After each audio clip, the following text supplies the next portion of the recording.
So if you make lists of these kind of things, and it may take you months to work through the feelings, but at least you know the truth about how you feel about love, and you're honest with yourself about it. You know?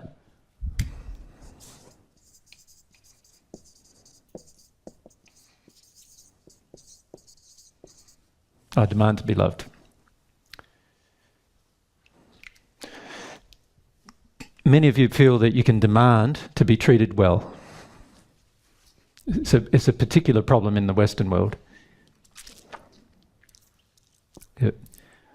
That you can demand to be treated well. If somebody doesn't treat you well, you're shitty with them, right?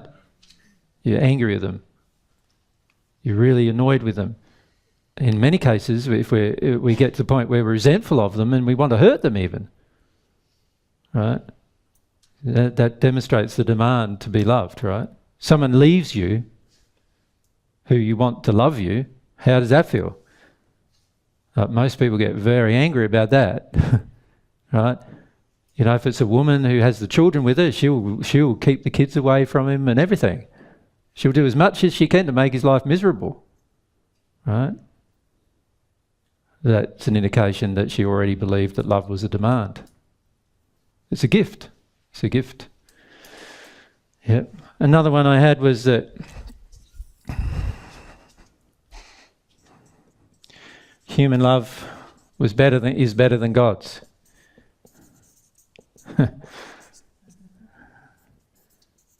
And what I had to come to learn was that actually human love is fickle, you know. It's like, it just depends on how the person feels on the day.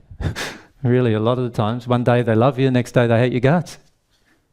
They do. Isn't that the case? Isn't that how you've felt about others sometimes?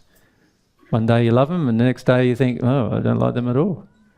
That's how fickle human love is. But when you receive God's love's not fickle. It doesn't change. It's not changeable like that. Right? It's permanent. And it's consistent. So I had to work through the fact that actually, no, God's love is perfectly consistent. Right? So what I had to come to terms with is that, yeah, God actually agrees with that. But sorry, when I say God agrees that human love is fickle. So I had to come to the stage to understand the truth.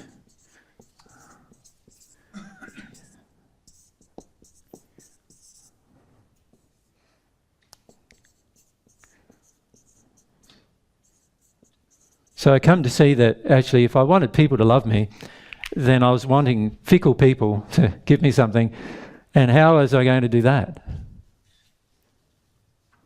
It's pointless, isn't it? Like, really, in the end. So I had to give up trying to earn love. And then that helped me with another truth, and that is that love can't be earned, actually. But can you see, if you allow yourself to look at these particular things, you'll find the truth rapidly, and you'll also be able to feel about these particular things. What I'm encouraging you to do is do that. Feet just down the front. Thanks, Eva.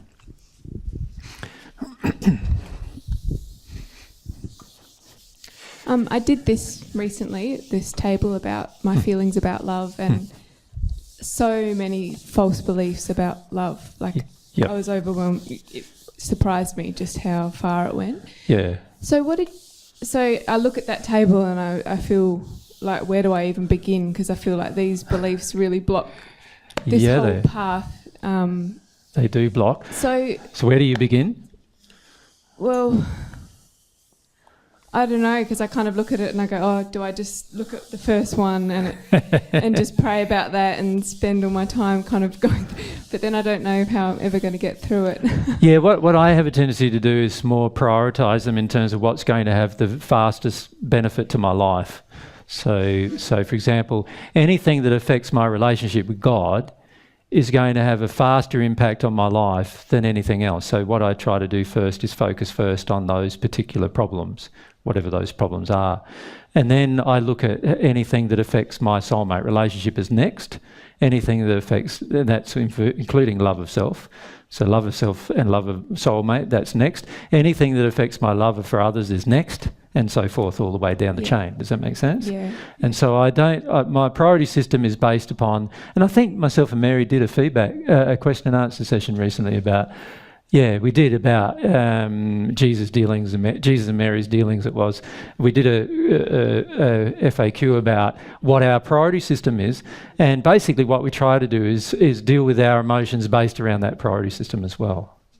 Does that make sense? And did you find, like, if you started to really focus on one of your false beliefs about God, for example, love to do with God, that even just working through that, maybe you got truths about the other ones? You always do. Yeah. You always do. That's the way it works. Yeah. But see, remember, the only reason why truths are not flowing into your soul from God is because you're rejecting them. So the more you open your heart to God's truth about any issue, obviously that gives you a greater opening to other truths about other issues.